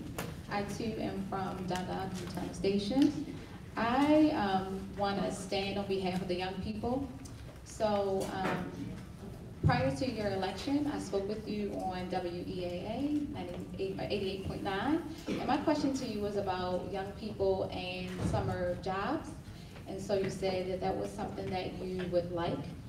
We have a lot of community issues, whether it is our football players coming to get your bulk trash, or whether or not they're pouring down gravel, or whether or not they're picking up trash, so we don't have those rats. We need to find something for the kids to do in the summertime. In our community, we have that Milligan Dollar, Scholars Point Library, and all that other good stuff, but there's not a lot of things going on for children over 10, under 18 in the summertime, and so that's a concern of mine. I also have a concern in regards to education as it relates to ESOL. So I don't know if there's a translator in the room, but as a mother of a child who attends Dundalk Middle School, I find it really disheartening that when we have PTA meetings or quarterly meetings, there is no one to translate, as well as PTA meetings and the students, what is it called, the school improvement team. So if half of the school, their parents don't speak English, and documentation is not provided in Spanish, I have a concern with that. I also have a concern with the fact that there's only one kinship navigator for the entire county. I said summer camps, power centers, they are housing the children this summer, but there's not much going on there, but that's like the only free place for teenagers to go in the summer. I also wanted to bring up, as it relates to high school graduates and their ability to pass the standards for community college, it doesn't really make sense to me that you just graduated from high school, but you're in remedial math or remedial English. How does that happen? I really appreciate, as a homeowner who did use the Dundalk Renaissance Grant to purchase my home, thank you. I appreciate that, but now as a homeowner, I do kind of oh wow, renters don't really care about what they do, and there are a lot of, I have to track down via taxes the person who owns the house to contact them on Facebook or Instagram or Twitter to say, hey, can you do something? Their houses are not listed as rentals, so when I call code enforcement and they come out, and or if I have to call the police because there's crazy things going on, the first thing they do is threaten them that they will, cite them for not being a rental property in the first place or whatever. So it has been working that way, but it's really hard to keep things clean and up to par, and noise and drugs and drug use and drug selling and all that kind of jazz. Oh, and also as it relates to the rat thing, that's great, keep going. But I noticed last year in my neighborhood, we have people who have really, really big pools. And as it relates to Zika, there didn't seem to be on that website anything to say that the pools need to be covered. So not only like is Zika a problem, but if it's not covered, it's a really big pool of water. You have small children, and we don't really have privacy fences in my area, so that was a problem too. Thank you.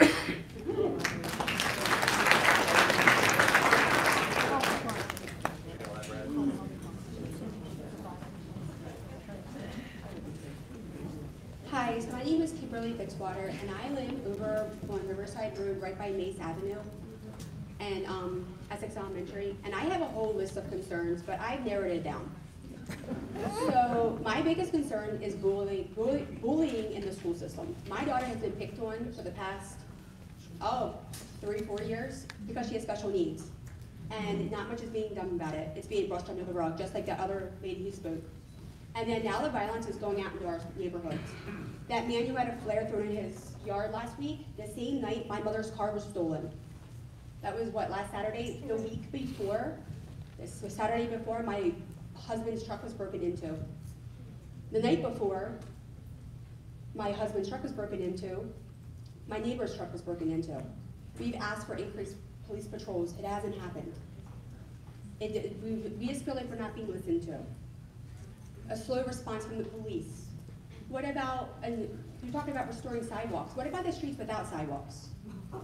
Riverside Road, these 3 little girls just last week were walking home from school. I watched a car almost run them over. Yes. It wasn't the car's fault.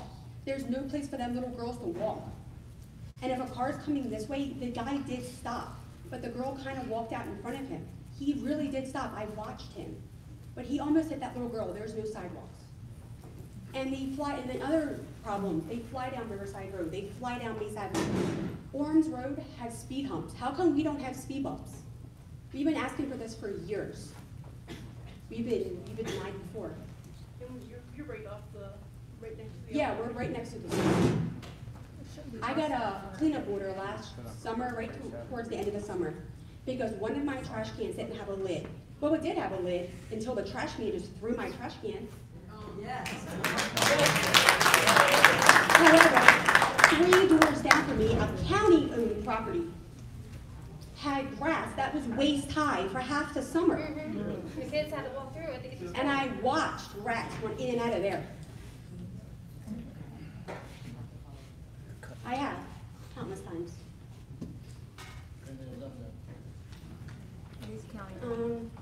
That's pretty much it.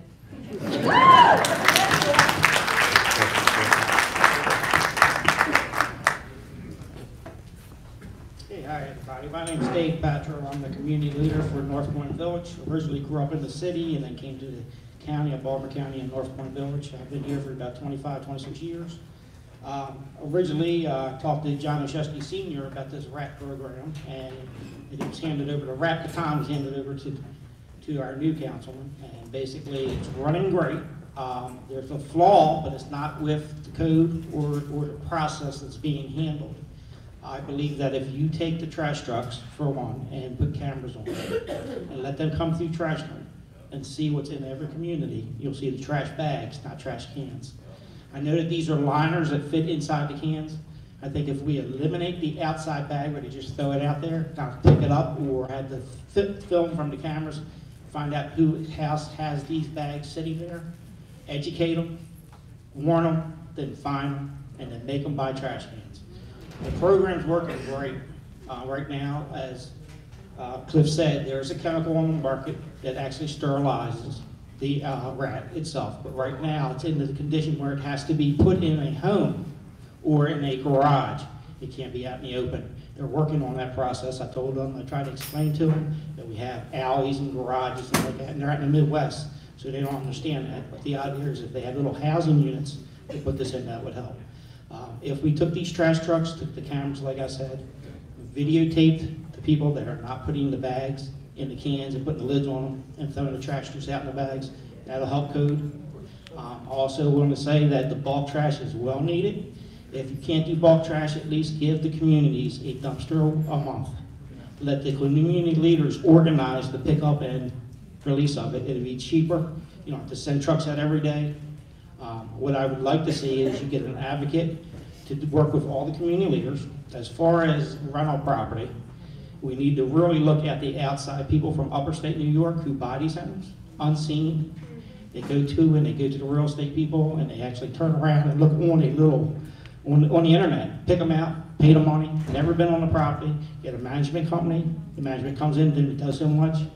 And then back to Section 8, I hate to bring that up right now, but as the people come to Section 8, if there's a list that you can give to the community leaders, at least tell me who's in the house. Is it a female and a young child? That way when I see them active in the neighborhood, and if they're good citizens, there's no problem. But what I see now is multi-families living in these homes. When you call code, there's not enough people to do anything. Let me be the boots on the ground for you as a community leader. I am retired, and I have a lot of time to do this kind of stuff. And I'm throwing my hat in the ring to see if I can help you out. And I think every community leader here has did the same thing, are tired of not being heard. I thank you for having this, really. It's appreciative. I've been doing this for over 13 years, and I really love doing it.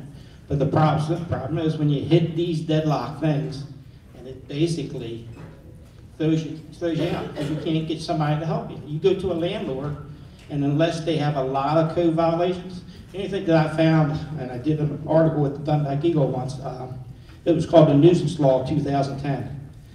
That allows me as a community leader to go after these landlords, and basically 3 strikes, and I can get them to throw them out. It was a thing called the lockout thing in the city, where 3 strikes you can go after the landlord. It's a criminal charge to the landlord. It's a heavy fine, and if he doesn't do anything, you can close him out for a year.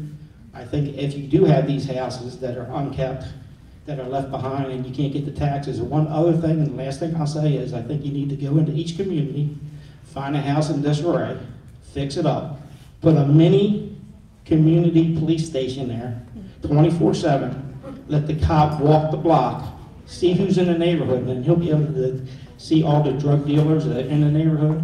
He'll get to know everybody in the neighborhood. It'll be open to the public, and he gets to see everything. And you can basically, with the landlords from out of state, double their taxes. That's where your money's going to come from. Thank you.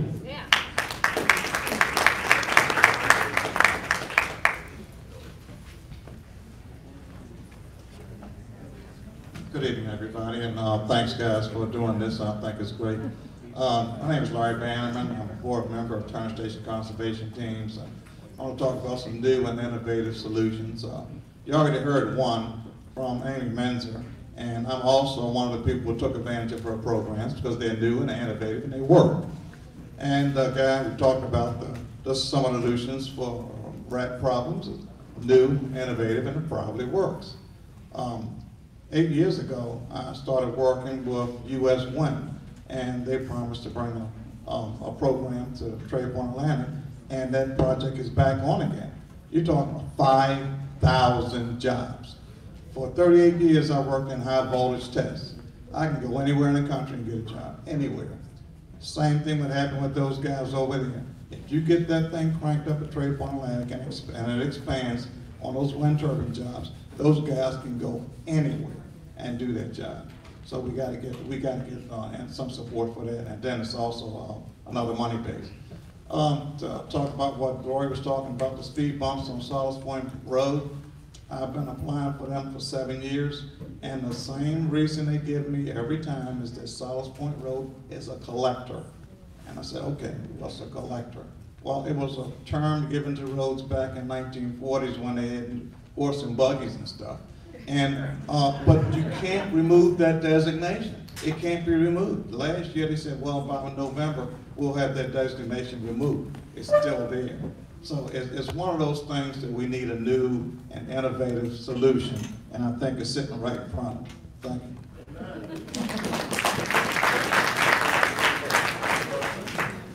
Good evening. My name is Christine Lee Wilson, and I own Professional Pharmacy in Rosedale. During your presentation, you briefly mentioned the opioid crisis that's affecting the county, and unfortunately, I hear stories day in and day out about parents losing children, children losing parents, unfortunately losing their lives to a preventable issue. And I just ask that as you decide on programs or implementation and development, that you invite the independent community pharmacists to the table, because I feel that we are an underutilized resource with a wealth of information as the medication expert. Thank you for making yourself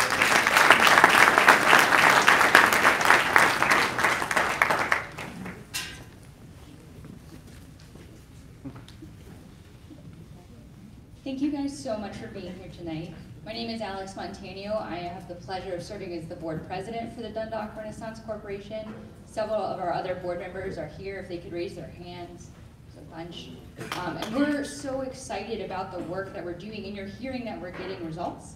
And we hope that you'll continue to work with us to invest in these neighborhoods that we think have so much to offer and so much support, as you can see in this room. We've got big ideas for bringing small businesses back to Main Street. We've got big ideas for thinking about great natural resources we have in our area, like Veterans Park, but we need your help to do that. We've got volunteers, we've got great staff, we've got the great people on the board that dedicate their time. We hope we can work with you on some of the things that we'd like to see improved, whether it's big ideas like bringing all these new businesses into our area, or even really small things like making sure the crosswalks in the Dundalk Main Street have lines. Right now they don't. We ask for help on those things, and sometimes we don't know where to turn and how to get results. But we're so excited about all the people in this room, the potential that you guys see in our community, and the potential we feel, and we hope that we can work with you guys and have you come out to the DRC and talk with us about some of the programs that we're working on. Sure. Thanks.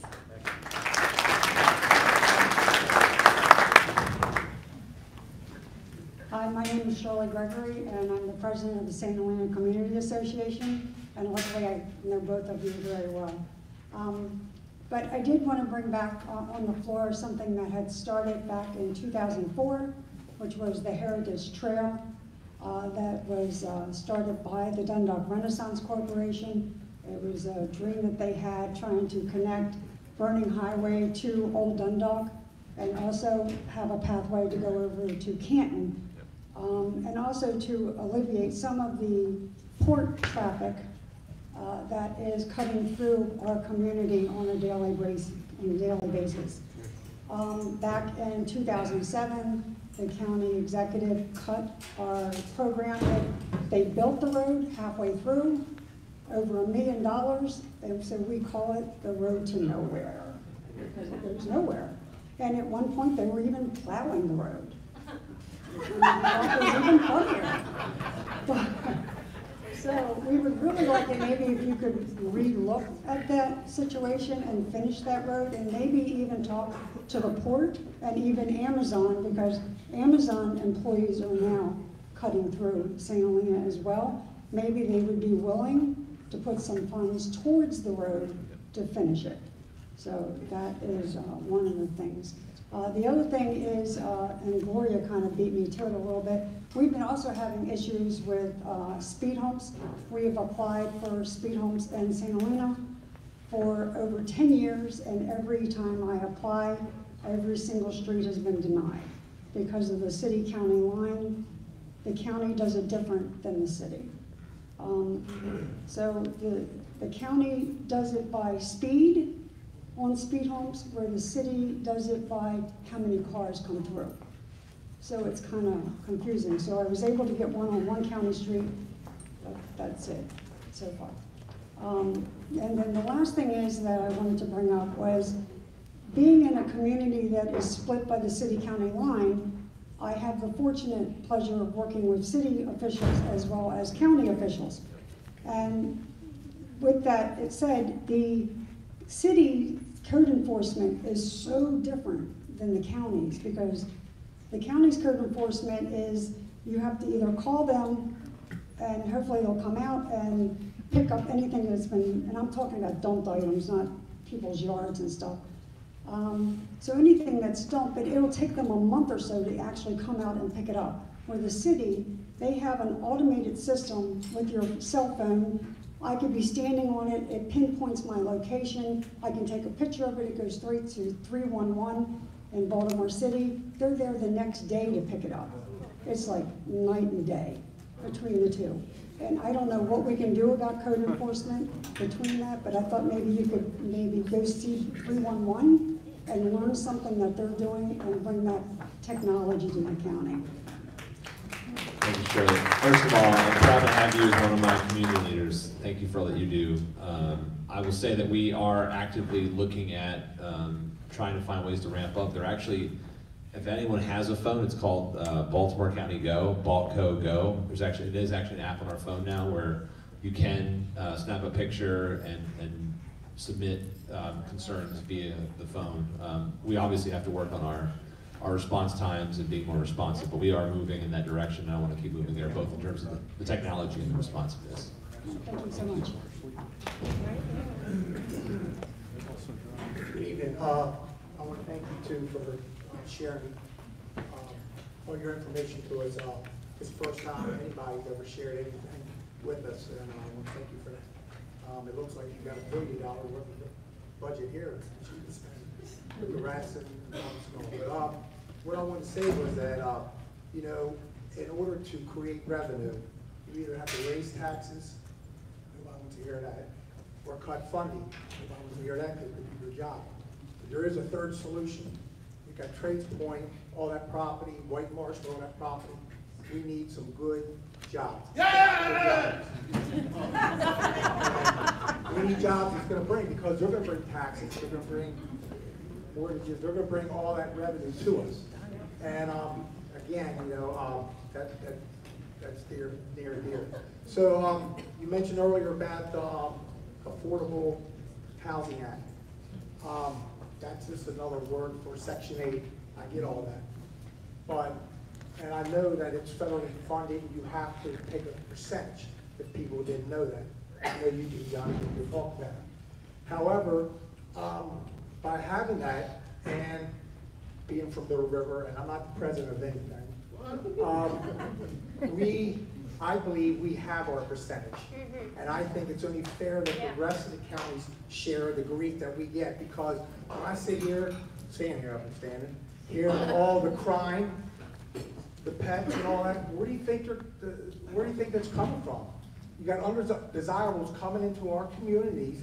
I've been here for 50-some years, and they don't care. They don't have to pay nothing. You're not going to guess where the money comes from. We're paying for it, believe it or not. But the thing is that we need to tell the people that we have enough. We have a fair share of the Affordable Housing Act, and I think that it needs to be distributed equally. Yeah.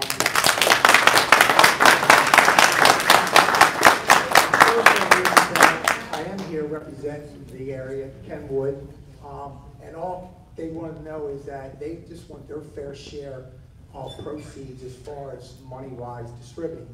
If you could get with Brian Powell, the principal at Kenwood, and then talk to him, we would appreciate it from the community, which you talked about with you guys. But again, thank you all. Have a good night.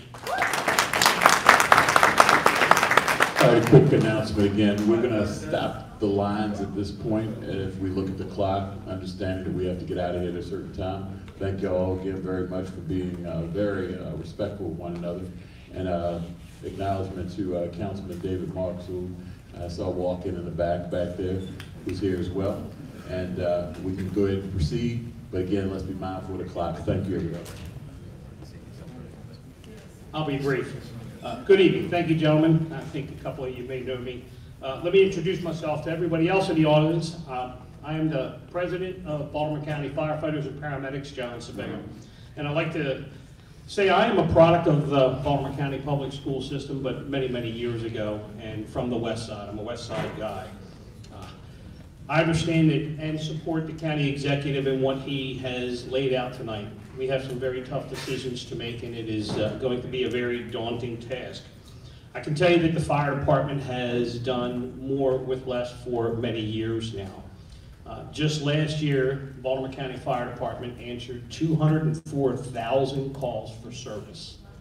In this area alone, the fire station 1 mile away from here answered 6,000 ambulance calls alone. That's between 2 medic units. One of those medic units is only in service daylight hours, Monday through Friday. We understand that there's going to be a lot of tough decisions. We support the county executive 100%. Our executive board yesterday spent all day in DC working with our elected officials and our International Association of Firefighters working on effective grant writing and applying for grants. Baltimore County has received, been very benefited well in grants. Currently, every Baltimore County citizen, you walk into any fire station and you can request a smoke detector combination 10-year CO detector. All you have to do is walk in and ask. We also have been out canvassing neighborhoods, knocking on doors on Saturdays. Anybody who opens a door, we'll check your home out, make sure it's safe, and we'll install that smoke detector free of charge. All you have to do is ask. I'm just going to pass it. I know we've cut for time. We have to be out of here. I thank these gentlemen. We support the county executive and your council person 100%. And we look forward to better service for the citizens. We are dedicated men and women serving the citizens of Baltimore County 24 hours a day, 365 days a year in the 2 and 3 degree weather that we've been experiencing. Thank you very much for support.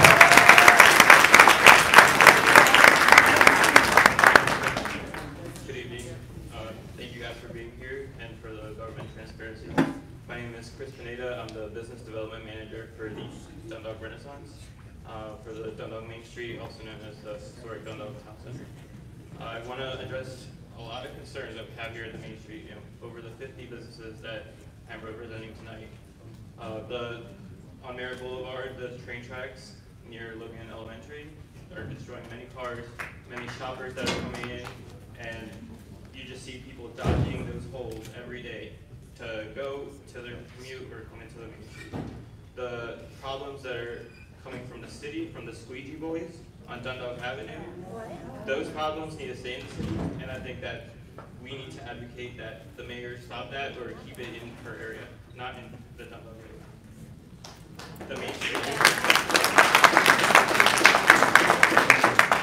infrastructure needs a lot of attention for lighting, for safety, better sidewalks for pedestrians, better avenues for stormwater runoff, and Veterans Park needs to be fixed as well. We need to develop a model of zoning that includes a business improvement district model that protects those buildings in the business district that support small businesses and not companies that are not entrepreneur friendly. We need also a walkability standpoint that one time I contacted a county agency and was told that nothing could be done on Dundalk Avenue about the speed, and there have been deaths on Dundalk Avenue. There have been cars that have been destroyed through accidents that have flipped into almost one of the businesses' Pinland bowling lanes. We also want to address the speed on Shipping Place, that there are no sidewalks that have been stripped.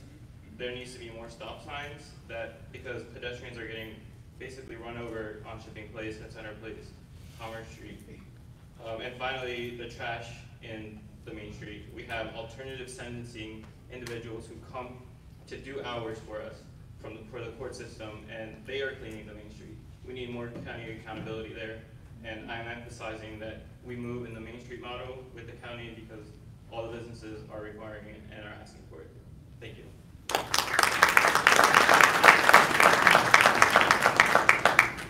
Hello, Mr. County Executive, Todd, our councilman. I am Bruce Kale. I am born in Dundalk, went to Dundalk High School. I am a product of BCPS. I've lived in Essex for the last 44 years and 6 months. And my whole family is a BCPS product. First thing is there's a new device out now for school buses that is attached to the left side. It's a camera. And it catches those that pass the bus when it's stopped, letting off students.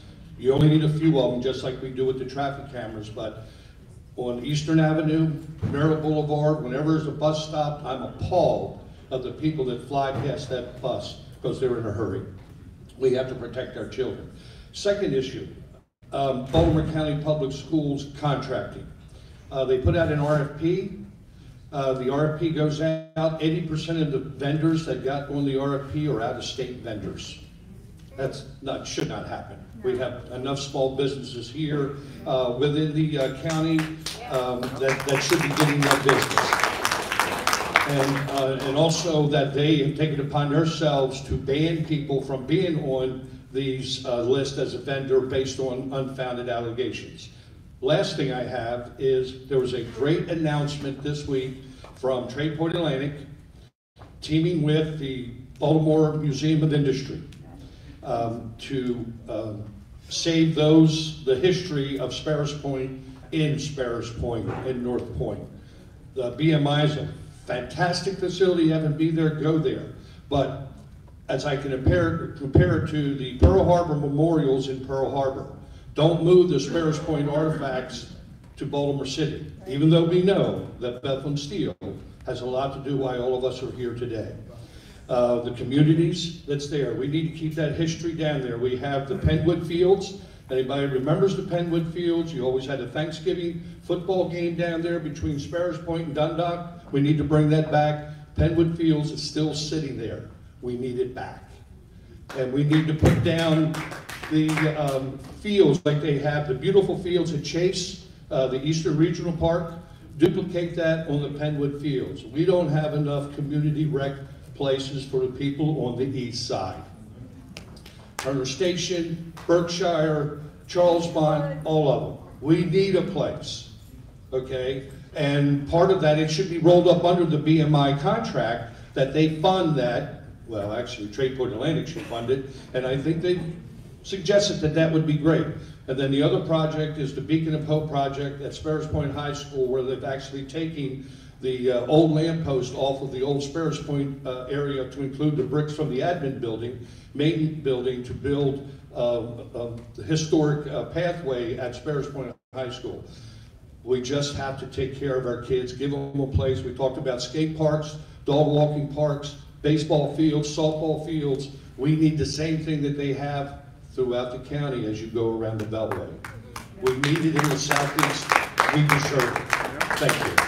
Thank you, Colonel. And one of the things that the council and I worked on, and I came to it late, but one of the things we're really proud of is on the Trade Point deal that was just recently executed. There was a concession that